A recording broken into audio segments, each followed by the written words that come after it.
愛しいものにはトゲがある。ハラルドの頭には角があり、肩も尖っているデザインです。つまり、角イコールトゲです。眠れる森の美女でも、オーロラ姫は糸車の針に刺されます。愛だろ、愛。どうも、ワンピースの謎と仮面 YouTuber、揺れてなんぼのゆでろんです。ありがとうございます。いいね。チャンネル登録してね。今回は週刊少年ジャンプ2025年17号、ワンピース最新話1143話、神の騎士団を考察していきます。この1143話では、キリンガム製のぶっ飛んだ夢の能力から、ソマーズ製の痛そうな能力、さらに意味深なロキも描かれていますが、ヘルメットを取ったロキの素顔はかっこいい。さらに、もぐもぐタイムのグンコがめっちゃ可愛い。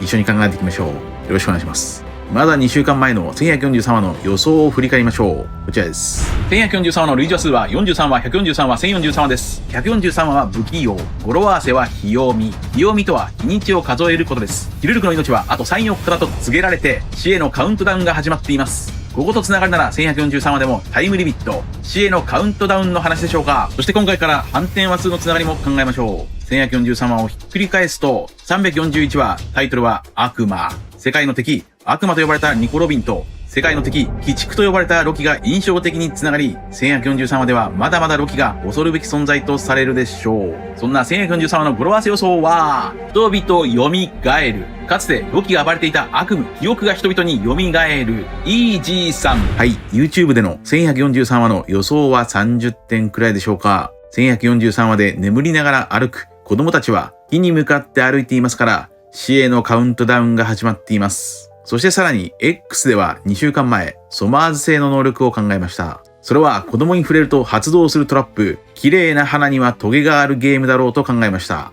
こちらはほぼ的中できています。ソマーズ製曰く、愛しいものにはトゲがある。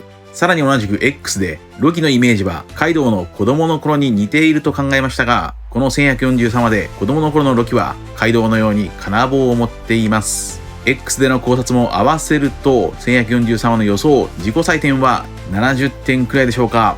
話数の理論を修正していきましょう。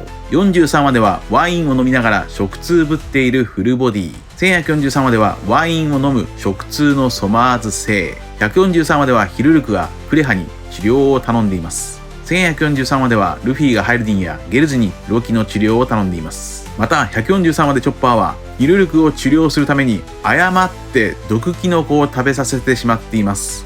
このチョッパーの行為はヒルルクへの愛ゆえの行動ですが、その愛は結果的にヒルルクの命を短くしてしまいました。一方1143話ではソマーズ製の能力、触れると発動する茨の罠。愛が強ければ強いほど傷ついてしまうという罠です。悲しいかな、愛ゆえに人は傷つけ合うもの。これが1143話の話数の語呂合わせ一つ目。人愛しみ。人愛しみ。愛しみとは悲しさを含んだ愛のことです。この愛しみのテーマは後に考えるロキの話にもつながります。次に1043話ではカイドウがルフィに金棒攻撃。そして瀕死に陥るルフィ。しかし瀕死のルフィはニカッと笑って復活します。一方1143話では子供の頃のロキがハイルディンに金棒攻撃。そして現在のロキは瀕死の状態ですが、強がってニカではなくニヤッと笑っている。ニカとニヤがここで繋がりました。となると、1話のロジャーのニヤもニカに繋がるのかな。そんな1143話をひっくり返すと、341話タイトルは悪魔。アイスバーグはロビンを悪魔と呼んでいますが、このアイスバーグ暗殺計画に加担したロビンは麦わらの一味を助けるための愛ゆえの行動でした。つまりロビンは愛ゆえに傷つけ合っています。以上が話数の理論一つなぎです。それでは本編の流れを考察していきましょう。1143話のスタートは寝ながら歩く子供たち。その子供たちにサウロが触れようとしますが、見えない透明の茨にぐさぐさっと刺さって触れることができない。愛する生徒を抱きしめることができない。ハグワール D サウロ先生。ハグワールとはこんな意味だと考えました。ハグワール D というネーミングがおそらくハグワールド、つまり世界を抱きしめるという意味でしょう。あの悪魔の子ロビンでさえも抱きしめた男、そのサウロが子供たちを抱きしめることができない。茨人間ソマーズ製のイバイバの実のトラップ。そんな恐ろしい現象をアンジェがトリートプロギーに報告中です。そこではエルバフ特有のデンゴムシが登場。子供たちは樹道8号線、略して18という世界樹の枝の道を歩いていると言いますが、その道を進んでいくと、その先には火が燃えていると言います。この火はロキがラグニルで発生させた火災でしょうか、それともあの怪物たちが発生させた火災なのか。これが1143話の話数の語呂合わせ2つ目。ひどい人災。ひどい人災。エルバフで発生した災害は全て人災であり、この語呂合わせはロキだけではなくタイトルの神の騎士団にもかかっているでしょう。つまり今後登場する神の騎士団たちは人災、災害レベルの能力を備えていそうです。人々人災、神の騎士団。とにかく火に向かって寝ながら歩く子供たち。その先頭にいる女の子、イルバはヤルルのヤシャゴだと言います。これが1143話の話数の語呂合わせ3つ目。ヒーヒーじいさん。ヒーヒーじいさん。ヤルルはイルバのヒーヒーじいさんです。そしてここでその火を消そうとエルバフ消防隊が出動。しかし消防隊は森から現れた骸骨戦士ドラウグに倒されてしまう。そんな謎の怪物に驚いている巨人たち。それを見て喜んでいるのが悪趣味なソマーズ星。ソマーズ星たちはここで食事をとっていますが、キリンガム星はその食事に塩が足りないというと、ソマーズ星を突然眠らせました。これが1113話の話数の語呂合わせ4つ目。人々市民。人々市民。市民とは深い睡眠状態に陥っている状態のことです。ここではソマーズ星と眠っている子供たちにかかっています。そして眠ったソマーズ星が夢で死を思い浮かべると、なんとキリンガム星はその夢の中の塩を取り出しました。これが夢具現化人間幻獣種竜竜の実キリンの能力。人が空想できる全ての出来事は起こりうる現実である。夢を具現化するというキリンの能力。キリンの能力の由来についてはこのように考えました。こちらです。なぜゾーン系幻獣種キリンの能力者が他人の夢を具現化する能力を持っているのか。それはおそらくキリンとは中国において国民の民意が具現化した存在だと言われているからでしょうか。民意が具現化した存在がキリン。この一文から小田先生は着想を得て、キリンイコール夢を具現化するイコール悪夢を具現化する、そのような能力にたどり着いたのでしょうか。そんな子供たちの悪夢から取り出した怪物たちはムーマと呼ぶそうですが、ムーマとはムマと未確認生物ウーマを合わせた造語でしょうか。そして眠りと茨といえば眠れる森の美女の原作茨姫を想起させるでしょう。ソマーズ星とキリンガム星は茨姫がモチーフのコンビのようです。ちなみにエルバフ編における茨姫はすでにこのように考えました。こちらです。シュタイン城。シュタイン城といえばノイシュバンシュタイン城です。ノイシュバンシュタイン城はドラム王国の城のモデルでしたが、このビッグステイン城ともリンクするかもしれません。なぜならノイシュバンシュタイン城とは眠れる森の美女のモデルとなったお城だからです。1127話には少しだけ眠れる森の美女を感じます。眠りから目覚めた美女ナミを攻撃してきたのが針で攻撃するミツバチ兵やハリネズミだったからです。眠れる森の美女でもオーロラ姫は糸車の針に刺されます。このように考えていくと、子供たちの眠りを解くのは茨姫と同じなら王子、つまりロキ王子でしょうか。そして眠れる森の美女といえば魔女のマレフィセントはドラゴンに変身しますから、キリンのキリンガム星が竜竜の実であることもつながります。さらに最終的に考えたロキの悪魔の実ドラゴンにもつながるかもしれません。そんなキリンガム星の夢の能力はあくまでもただの夢であるため、お腹が満腹になってもエネルギーにはならないと言います。場面が変わってついに立ち上がったロキ。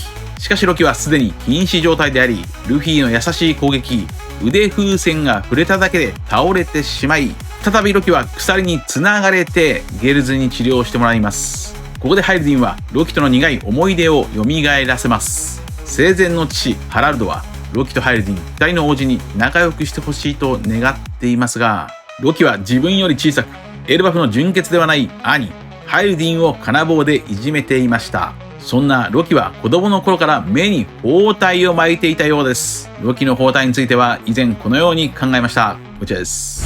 ロキは包帯で目を覆思われていますが、この包帯は一体何でしょうか。まずロキは回廊、石の鎖で囚われていますから、ロキの目は悪魔の実の能力とは関係ないでしょう。なぜなら回廊、石によって能力が封印された状態なのですから、わざわざ二重で目を隠す意味がないからです。それに包帯を解きたいなら、ロキの下僕であるガスマスクの人間たちに解いてもらえばいいのに、今極めの包帯を解くからいない。つまりロキは元から目が見えない、もう僕なのかもしれません。目が見えないからクソローラに惚れたのか。ロキが脳内でイメージするローラはもしかするとはい、ロキは悪魔の実を食べる前から目に包帯をしているのです。ロキはやはり生まれついての盲目かもしれません。ただしロキはシャムロックの顔を認識しており、まるで目で見ているかのような言動でしたが、この辺はまだよくわかりません。さらにロキの頭には古代巨人族の名残である本物の角が生えていたようです。そんなロキを未だ許せないハイルディンは、母を侮辱し父を殺害したロキに怒りを募らせていますが、ここでロキはハイルディンに冷静に語りかけます。お前まで俺が本当に殺意を持って親父を殺したなんて思ってねえよな。このセリフは一体どういうことでしょうか。ここでロキとハラルドについて再び考えてみましょう。今回のポイントはソマーズ製のセリフ、愛しいものにはトゲがあるでしょう。ハラルドの頭には角があり、肩も尖っているデザインです。つまり角イコールトゲです。ハラルドには隠されたトゲ、痛みがあったのでしょう。ハラルドは自分の角を自分で引きちぎったと言います。それは古代巨人族の名残である角が戦争の時代を想起させてしまうからだそうです。そんな古代巨人族といえば魔人オーズでしょう。オーズという名前は北欧神話の神の名前ですから、エルバフェンとオーズはつながっています。そんなオーズは狂戦士とも呼ばれていました。狂戦士とは以前考えたように、北欧ではベルセルクといい、酒やキノコによって興奮状態に陥ると狂った戦士に変貌して親族ですら攻撃してしまうようです。そんなベルセルク状態となるのが以前はロキかまたはニカだと考えましたが、もしかするとハラルドこそが狂戦士だったのか。その狂戦士ハラルドの力とエルバフの戦力が欲しい神の騎士さんは、その昔ハラルドを仲間に引き入れた。もちろんハラルドは平和のために神の騎士団の一員となったのか、世界政府の傘下になれば人権が与えられ、世界会議レベリーにも参加できるようになり、ハラルドが生前願っていた世界中の国々との交流が可能になるからです。しかし世界政府の犬となったハラルドを許せないロキは口論となり、例えば興奮したハラルドは狂戦し暴走してしまったのか、その暴走を止めるためにロキはハラルドを殺害してしまったのか。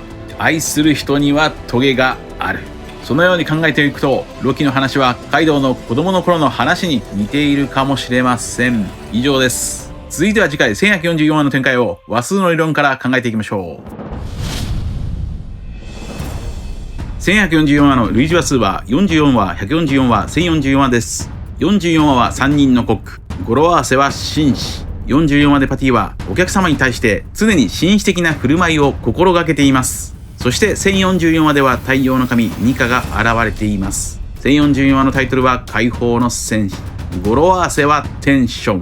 テンションとは太鼓に貼られている革のことであり、ドンドッドッドドンドッドッド、テンションマックスでルフィがニカへと変貌しましたが、ここで44話と1044話のつながりをがっつり紹介しましょう。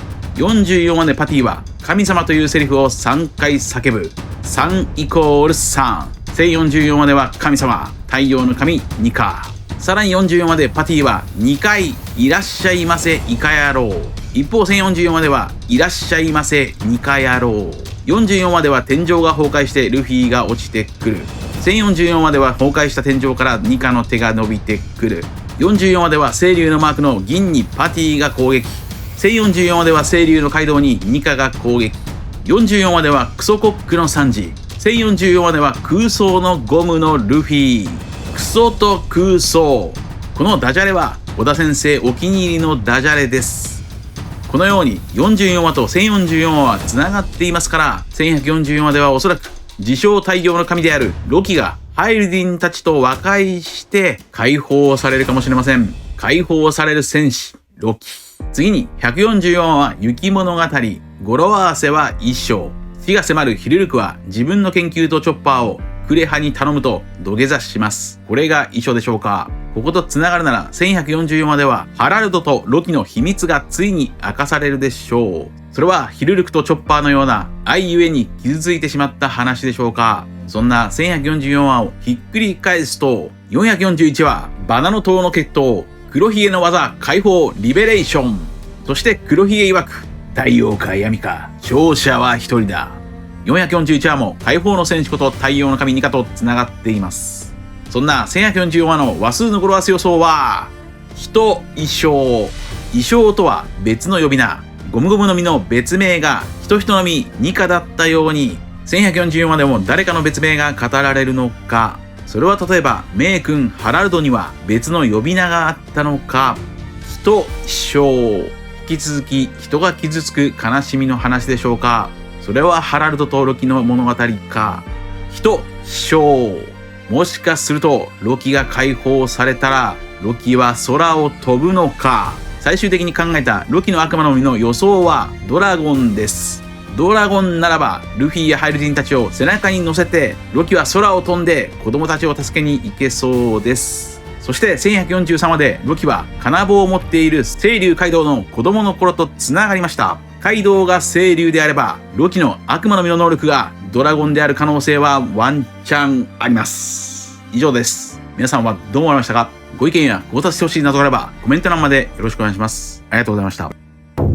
謎を解く鍵は表裏対語呂合わせ、最強は数の理論に滑り倒すダジャレと落ちな歌。チャンネル登録やコメントよろしくお願いします。